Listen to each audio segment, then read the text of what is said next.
मेरे प्यारे बच्चों, छात्र एवं छात्राओं, विद्यावाणी परिवार में आपका स्वागत है। तो बच्चों, आज हम मध्य प्रदेश बोर्ड कक्षा 10वीं की हिंदी का दूसरा चैप्टर पढ़ाने जा रही हूँ, जिसका शीर्षक है बच्चों वात्सल्य भाव। तो वात्सल्य भाव में मैं आज आपको कवितावली पढ़ाऊँगी। कवितावली में तुलसीदास जी हैं। तो आइए बच्चों, पहले मैं तुलसीदास जी के परिचय के बारे में थोड़ा सा जान लूँ, इसके बाद मैं पाठ शुरू करूँ। तो बच्चों देखिए, तुलसीदास जी का जन्म 1589 ईस्वी में। तुलसीदास जी का जन्म 1589 ईस्वी में राजापुर नामक ग्राम, बांदा जिले के राजापुर नामक ग्राम में उत्तर प्रदेश में हुआ। इनकी माता का नाम हुलसी तथा पिता का नाम आत्माराम दुबे। ये दुबे परिवार से बिलोंग करते हैं। तुलसीदास जी भक्ति काल के प्रतिनिधि कवि माने जाते हैं। तो बच्चों, तुलसीदास के गुरु का नाम नरहर दास है। आप गुरु का नाम भी याद रखिए, क्योंकि बोर्ड विद्यार्थी हैं, कुछ भी पूछा जा सकता है। तो इनके गुरु का नाम नरहर दास है। तुलसीदास जी के गुरु का नाम नरहर दास, माता का नाम हुलसी, पिता का नाम आत्माराम दुबे और जन्म 1589 बांदा जिले के राजापुर नामक ग्राम में उत्तर प्रदेश में हुआ है। तो बच्चों, अब इनकी रचनाएं देखिए। इनकी रचनाओं में रामचरितमानस, जो कि आप के लिए बोर्ड में लिख दिया गया है, रामचरितमानस, कवितावली, दोहावली, विनय पत्रिका, पार्वती मंगल, जानकी मंगल, रामलला नच्छू इत्यादि इनकी प्रमुख रचनाएं हैं।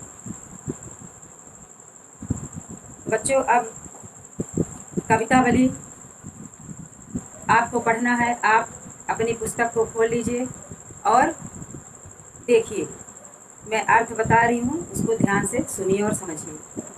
तो आइए शुरू करते हैं बच्चों कवितावली। कवितावली में तुलसीदास जी ने श्री राम के बालक रूप का सुंदर वर्णन किया है। मुग्ध होने वाला वर्णन श्री राम शिशु रूप में है, उस समय वर्णन किए हैं। तो आइए शुरू करते हैं। अवधेश के द्वारे सकारे गई, सुत गोद का भूपति लैनिक से। अवधेश के द्वारे सकारे गई, सुत गोद का भूपति लैनिक। अब अवलोक यह सोच विमोचन को, ठग सी रही जे न ठगे धिग से। अवधेश के द्वारे सकारे गई। बच्चों, एक युवती अपने सखी से कह रही है कि हे सखी, मैं अवध के राजा दशरथ के दरवाजे पर सुबह गई, सुतगोद के भूपति लैनिक से। तो राजा दशरथ अपने गोद में सुत को लेकर महल से बाहर निकले। अवलोक्य सोच विमोचन को, ठगी सी रही जे न ठगे धिग से। सखी कहती है कि उनका स्वरूप इतना सुंदर था, चिंताओं को मुक्त कर देने वाले स्वरूप को मैं देख करके ठगी सी रह गई। अर्थात उस मनोहरी स्वरूप को देखकर हमारी सारी चिंता दूर हो गई और मैं वहाँ पर ठगी सी खड़ी रह गई। जे न ठगे धिग से, और कहती है कि इतना सुंदर स्वरूप को अगर देख करके कोई नहीं ठग रहा है, कोई नहीं आश्चर्यचकित नहीं हो रहा है, उसका जीवन धिक्कार है। क्योंकि श्री राम का स्वरूप अत्यंत मनोहर और चिंता को दूर करने वाला। तो उस स्वरूप को देखकर हे सखी, मैं वहीं पर ठगी रह गई। और उस सुंदर स्वरूप को अगर देख करके कोई आश्चर्यचकित नहीं हो रहा है, उसका जीवन धिक्कार है। तुलसी मन रंजन रंजित, अंजन नयन सुखंजन जातक से तुलसीदास जी कहते हैं कि मन को प्रसन्न कर देने वाले उनकी आँखें तुलसी मन रंजन रंजित अंजन नयन सुखंजन जातक से। तुलसीदास जी कहते हैं कि उनकी दोनों आंखें मन को प्रसन्न कर देने वाली, इतनी सुंदर आंखें जैसे खंजन पक्षी के बच्चे के नेत्र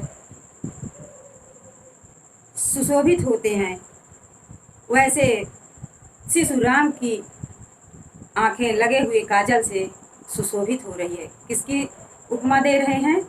श्री राम के आंखों की उपमा खंजन पक्षी के बच्चे के नेत्र से दे रहे हैं कि जिस प्रकार से खंजन पक्षी के बच्चे के नेत्र सुंदर लग रहे हैं, उसी प्रकार से श्री राम के दोनों नेत्रों में काजल लगे हुए सुशोभित हो रहे हैं।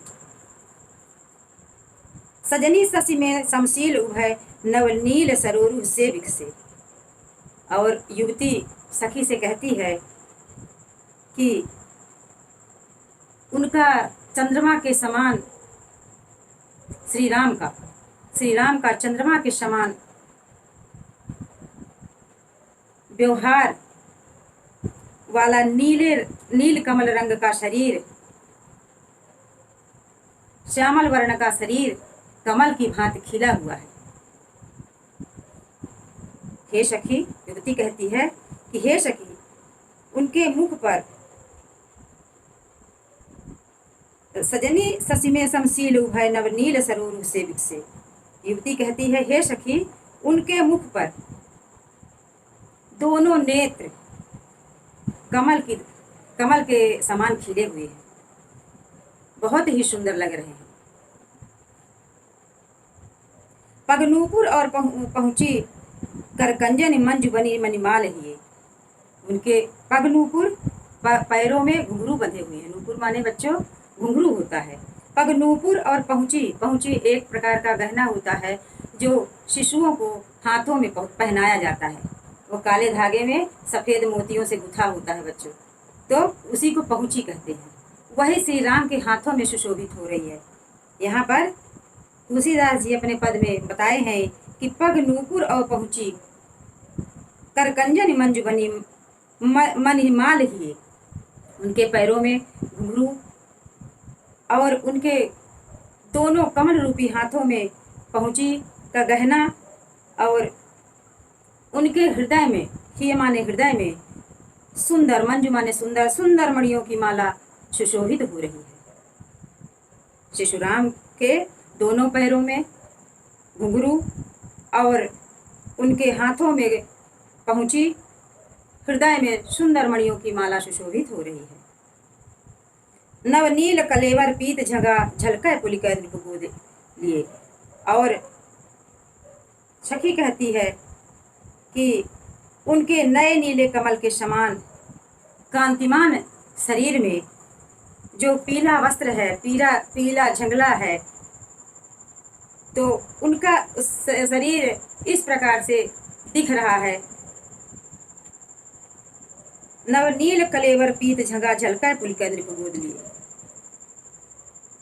श्री राम के नए नीले कमल के समान कांतिमान शरीर पर पीला वस्त्र अत्यंत सुशोभित हो रहा है, आभा को प्राप्त कर रहा है।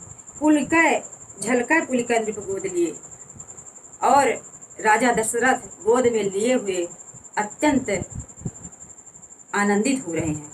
नृप गोद लिए, पुलिका नृप गोद लिए। यहाँ पर बताया गया है कि उन बालक श्री राम को गोद में लिए हुए राजा दशरथ अत्यंत आनंदित हो रहे हैं। अरविंद सो आनंद रूप मरुंद आनंदित लोचन भृंग पिए। अरविंद सो आनंद रूप मरुंद आनंदित लोचन भृंग पिए। उनका मुख कमल के समान है, अर्थात श्री राम का मुख जो है कमल के समान है, और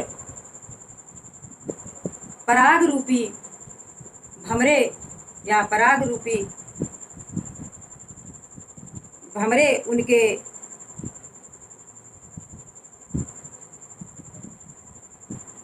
अरविंद सुआनन रूप मरुंद आनंदित लोचन भृंग पिए।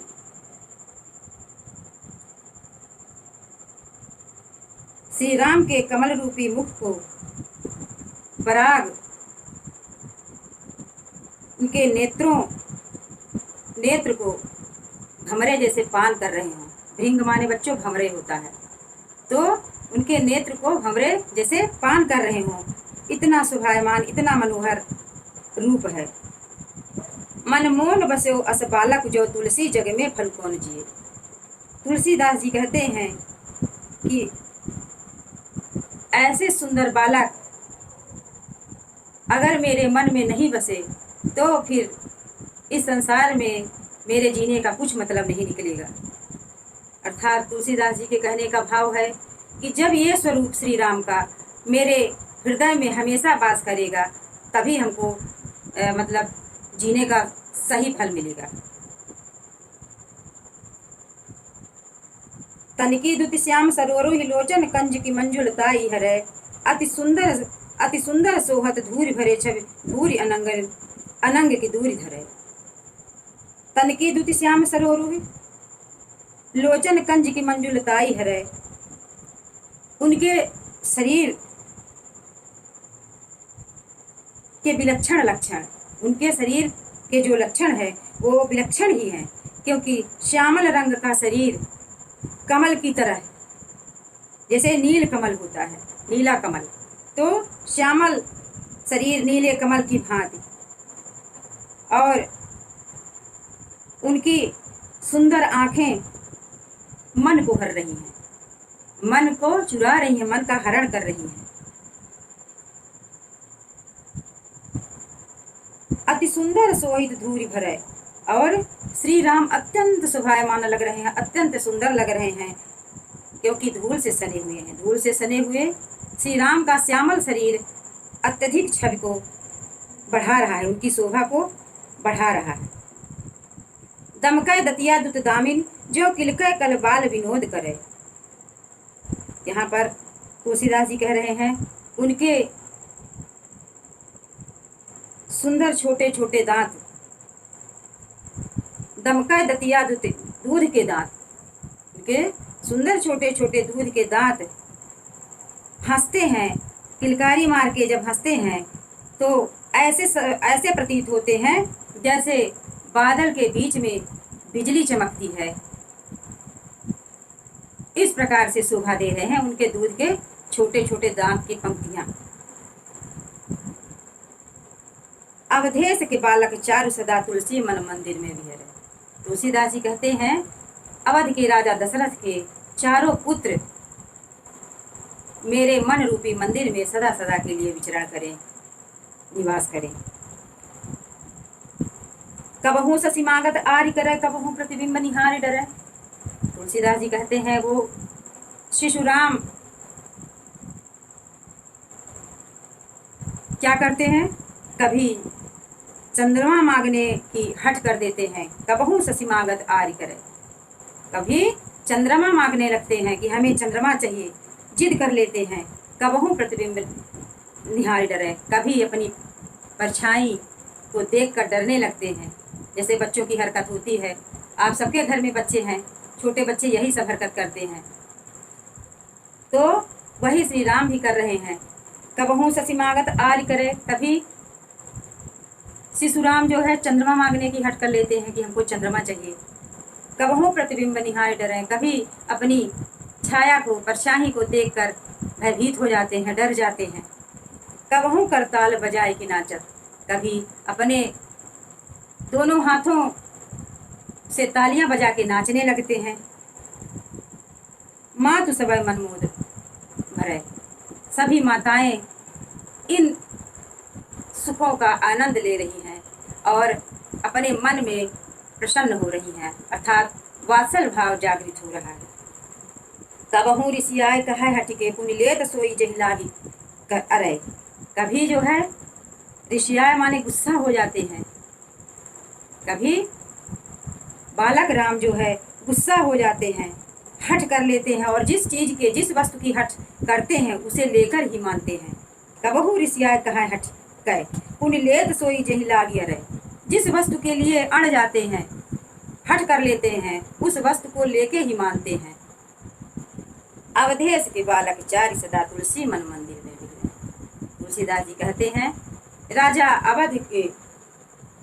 अवधपुर के राजा के अर्थात दशरथ के चारों पुत्र हमेशा हमेशा के लिए हमारे मन में, हमारे हृदय में विचरण करें, विहार करें। वरदंत की पंगति कुंद कली अधराधर पल्लव खोलन की, चपला चमकै घन बीज जगह छवि मोतिन माल अमूलन की। वरदंत की पंगति कुंद कली, उनके दांतों की पंक्तियां कुंदकली फूल के समान है। अर्थात यहाँ पर कुंदकली, उनके दांतों की तुलना कुंदकली फूल से की गई है। वरदंत की पंगति कुंदकली अधराधर पल्लव खोलन की, उनके दांत की पंक्तियां कुंदकली के समान है, अधराधर पल्लव खोलन की। और उनके दोनों लाल लाल ओंठ जब खुलते हैं तो ऐसा प्रतीत होता है कि कोमल पत्ते के समान उनके दोनों लाल लाल ओंठ खुल रहे हैं। अर्थात होठों की तुलना कोमल पत्तों से की गई है। चपला चमका घन बीज जगह छवि मोतिन माल अमोलन की। और जिस प्रकार से बादलों के बीच में बिजली चमकती है, उसी प्रकार से उनके हृदय में धारण किए हुए मोती की माला चमक रही है। चपला चमका घन बीच जगह छवि मोतिन माल अमूलन की। जिस प्रकार से बादल के बीच में बिजली कौंधती है, उसी प्रकार से उनके हृदय में धारण किए हुए मोती की माला चमक रही है, सुशोभित हो रही है। घुंघराल लटय लटकय मुख ऊपर कुंडल लोल कपोलन की, न्यौछावर प्राण करें तुलसी बलि जाऊं ललाइन बोलन की। और श्री राम शिशु रूप में जो है, तो शिशु रूप में बालक राम की घुंघराले लटे, घुंघराले बाल मुख के ऊपर लटक रहे हैं। घुंघराले लटके मुख ऊपर, अर्थात उनके घुंघराले केस उनके मुख पर लटक कर उनकी सुंदरता को और बढ़ा रहे हैं, उनकी आभा को और बढ़ा रहे हैं। कुंडल लोल कपोलन की, और उनके दोनों कानों में जो कुंडल पहने हुए हैं, वो कुंडल दोनों गालों को छू रहे हैं, दोनों गालों में लटक रहे हैं। कुंडल की सुंदरता भी तो घुंघराली लटय लटके मुख ऊपर, उनके घुंघराले बाल उनके मुख पर, और कुंडल जो है उनके दोनों गाल पर सुशोभित हो रहे हैं। न्यौछावर प्राण करें तुलसी बलि जाऊं ललाइन बोलन की। तुलसीदास जी अपने प्राण तक न्यौछावर कर रहे हैं, ऐसे सुंदर, ऐसे छवि वाले शिशु राम के ऊपर कह रहे हैं, न्यौछावर प्राण करें तुलसी जाऊं ललाइन बोलन की। जब भगवान श्री राम शिशु रूप में तोतली भाषा बोलते हैं, तो उनकी तोतली भाषा पर तुलसीदास जी अपने को बलि दे देते हैं, न्यौछावर कर देते हैं, अपने प्राण भी छोड़ देने के लिए तैयार हैं कि न्यौछावर प्राण करें तुलसी। तुलसीदास जी कहते हैं, मैं ऐसे सुंदर स्वरूप पर अपने प्राण भी न्यौछावर कर देंगे। तो बच्चों, कविता बलि का अर्थ पूरा हुआ। अब मैं आपको अगले वीडियो में सोए हुए बच्चे से पढ़ाएंगे। इसके कवि हैं हरिनारायण व्यास। तो बच्चों, आप इस वीडियो को अपने अपने दोस्तों तक पहुंचाइए, जिससे सबका भला हो। जिसके पास है वो देख रहे हैं, जिसके पास नहीं है कोशिश करिए, सबके पास पहुंचना चाहिए। ये सब आप लोग खुद इसके लिए जिम्मेदार हैं कि सब बच्चों के पास ये वीडियो पहुंचना चाहिए, जिससे सब लोग लाभ उठा सकें। बच्चों, ज़्यादा से ज़्यादा अपने दोस्तों को शेयर करिए इसको, और लाइक करिए, सब्सक्राइब करिए। धन्यवाद।